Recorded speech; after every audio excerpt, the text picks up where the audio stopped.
Hola, buenas tardes a todas y todos desde la UFRO. No, muchas gracias a ustedes por invitar, porque este tipo de instancias es súper bueno para que todos podamos visualizar el ambiente y el territorio en el cual vivimos. Esa es la idea, y por otro lado también el aporte que realiza la universidad a la frontera, digamos, a sus distintos territorios. Bueno, cuéntanos, Ivo, a grandes rasgos para luego entrar en detalles, ¿no? ¿En qué consiste este proyecto que tú diriges? Bueno, yendo desde lo más grande a lo más pequeño. Bueno, como comentario general, actualmente la nueva ley de Senapred, que reemplaza la ex ONEMI, mandata a las municipalidades a que desarrollen, por ejemplo, modelos de susceptibilidad ante amenazas naturales. Por ejemplo, un tsunami, un terremoto, una erupción volcánica, un deslizamiento de tierra sobre su comuna. ¿Ya? Ahora, existen muchas zonas, las cuales, por ejemplo, muchas municipalidades que no cuentan con las capacidades técnicas, o bien, por ejemplo, no disponen de la capacidad de sus funcionarios para llevar a cabo este tipo de empresas. En consecuencia, por ejemplo, desde la universidad lo que estamos haciendo es que estamos tratando de ver cuáles son las necesidades en la zona costera de la Araucanía y ver, por ejemplo, cómo desde la universidad podemos apoyar generando nuevo conocimiento. Por ejemplo, cómo podríamos establecer ciertas amenazas geológicas que son de interés para las comunas costeras, en específico en este caso la comuna de Saavedra. Ya, respecto a lo que estamos haciendo actualmente, es un modelo de susceptibilidad ante tsunamis, lo cual estamos ocupando modelos numéricos y estamos evaluando distintos tipos de terremotos de subducción y cómo el ángulo de esos terremotos podrían, por ejemplo, generar un evento de tsunami y cuánto podría entrar en el territorio. Por ejemplo, un tsunami localizado en la zona en que rompió el terremoto del 2010, ¿podría generar un tsunami en Puerto Saavedra, sí o no? Sabemos que la evidencia dice lo contrario, pero, por ejemplo, ¿qué pasa si tenemos un terremoto como el del 60? ¿Hasta qué punto podría penetrar al interior? Que, por ejemplo, actualmente, lamentablemente, la memoria es sumamente frágil, por lo cual, por ejemplo, muchas personas que vivieron el evento del 60 o ya no están con nosotros, o bien ya simplemente olvidaron ese tipo de experiencias traumáticas. Entonces nosotros con desarrollos tecnológicos y científicos estamos recreando esos escenarios para, por ejemplo, entregar esa información a la municipalidad y decir, ¿sabe qué, estimada municipalidad? Aquí usted debe tener esta cuota de precaución o esta altura de tener precaución y podría tener cierta cantidad de población enfrentada a una amenaza tsunami. Y eso es el núcleo o el espíritu de nuestro proyecto. Por ejemplo, generar un modelo numérico que eso tenga un impacto real en la población, que permita a las autoridades locales generar toma de decisiones adecuadas y poder decir, ¿sabes qué? Yo a futuro, mis próximos planes comunales, tengo que tener estas consideraciones en cuenta. Claro, porque lo que uno ve, Ivo, así a simple vista, ¿no? Sin necesidad de ser científico como es tu caso, es que la planificación urbana de la comuna de Saavedra, del sector urbano de la comuna de Saavedra, da la impresión que ahí no ha pasado nada, nunca, ¿no? Se olvidaron o no se olvidó, no sé, lo del maremoto del 60, terremoto posterior maremoto, porque luego se construye prácticamente en el mismo lugar donde salió el mar, ¿no? Entonces, ¿de qué manera esto también ayuda efectivamente a la toma de decisiones respecto a la planificación urbana? Claro, aquí normalmente donde vamos a terminar nosotros va a ser en un mapa de susceptibilidad ante tsunami, en donde vamos a decir, ¿sabes qué? Dentro del radio urbano, el 5% puede ser afectado por un tsunami con tales características, o el 20% o el 30%. No. Ahora, ese tipo de cosas normalmente están muy centradas en las ciudades que son, ¿cómo es la palabra? Que son sedes de las comunas, que toman el nombre. Pero, por ejemplo, ¿qué es lo que pasa en las poblaciones que están más al interior de la comuna? Por ejemplo, las localidades mapuches, que si bien no tienen un centro urbano, sí hay gente que vive a orillas del mar.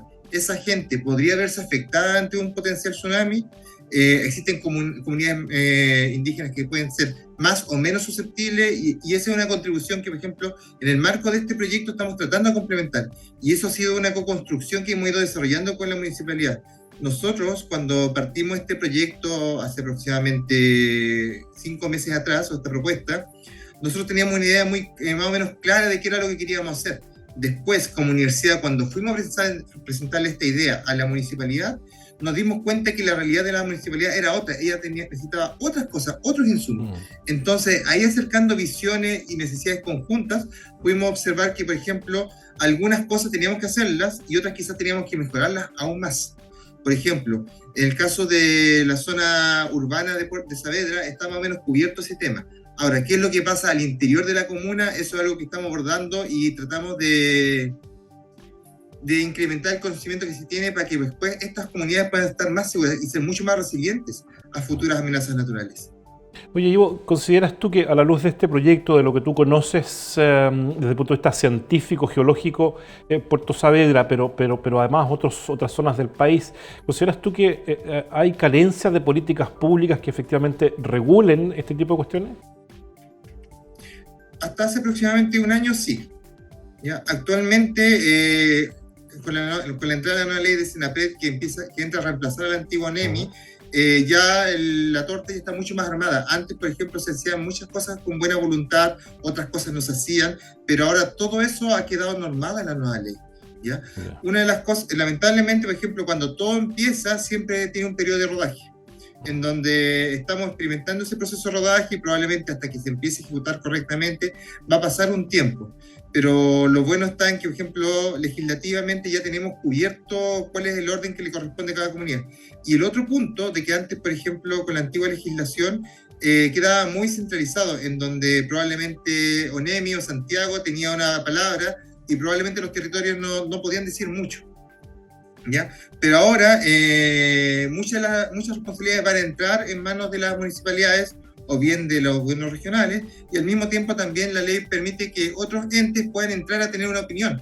Por ejemplo, las universidades pueden entrar a opinar respecto a los estudios mismos que están realizando.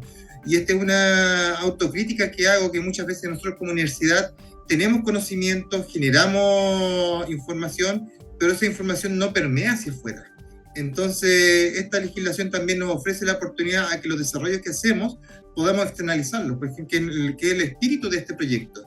Por ejemplo, en este caso, este proyecto, para especificar o ir un paso atrás, está financiado por un fondo de la universidad a través del Instituto de Desarrollo Local, el cual el espíritu es incrementar las capacidades locales de la zona costera. ¿Ya? Entonces, aquí estamos desarrollando desde la etapa cero ciencia, conocimiento nuevo, y ese conocimiento nuevo tiene que tener un impacto social. No se puede quedar solamente en la publicación científica, sino que tenemos que llegar a que tenga una bajada a la sociedad. ¿Cuántas etapas contempla el desarrollo del proyecto, Ivo? Este proyecto considera 2 etapas. La primera etapa fue una etapa en donde tuvimos un proceso en donde estuvimos madurando la idea. Nosotros como universidad partimos pensando algo. Ese algo después se contrastó con las autoridades, se contrastó con las personas locales. Ellos en algunas cosas nos dijeron, sí, está muy bien, otras, ¿sabes qué? Esto no nos sirve. Estuvimos haciendo una constante iteración hasta que llegamos a esto, en donde estamos ofreciendo un modelo de susceptibilidad ante tsunami, y eso, por ejemplo, es lo que actualmente requiere la Municipalidad de Saavedra. ¿Y la segunda etapa del proyecto?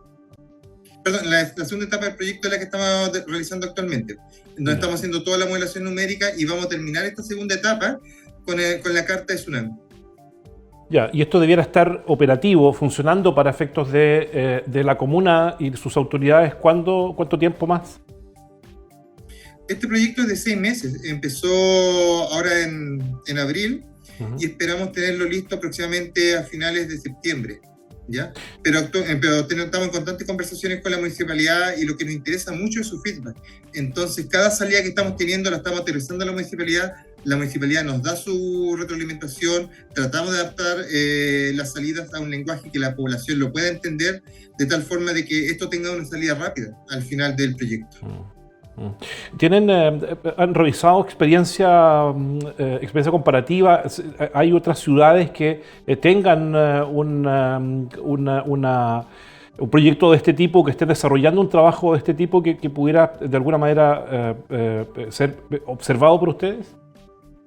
Sí, hay estudios que, por ejemplo, la Universidad de Concepción ha desarrollado en el tema de tsunamis, pero era el tema que yo comentaba. Muchos de esos estudios están localizados en las zonas urbanas con una alta densidad de población. Entonces, existen algunas cartas que permiten saber cuánto podría llegar el agua en ciertas áreas urbanas, mas no sabemos, por ejemplo, qué podría pasar en zonas que tienen una baja densidad, o por ejemplo, áreas de comunidades mapuches en la costa. Y eso es algo que, por ejemplo, nosotros tratamos de llenar este gap que probablemente muchas veces por tema de tiempo, presupuesto, no se alcanza a cubrir. Perfecto, el doctor Ivo Fustos, académico de nuestra Facultad de Ingeniería y Ciencias. Vamos a estar atentos, Ivo, que duda cabe, ¿no?, al desarrollo del proyecto. Esperamos ver cuáles van a ser los resultados en esta retroalimentación, en este feedback que además están teniendo con la comunidad y las autoridades de Puerto Saavedra, para ver entonces cuál va a ser el resultado que van a lograr. Te envío un abrazo y te agradezco la conversación. Que tengas buena tarde. Sí, sí. No, muchas gracias a ustedes, y desde la universidad siempre vamos a estar contentos y felices de poder colaborar con la sociedad. Así es, Hasta luego. compromiso con el territorio. Chao, Ivo.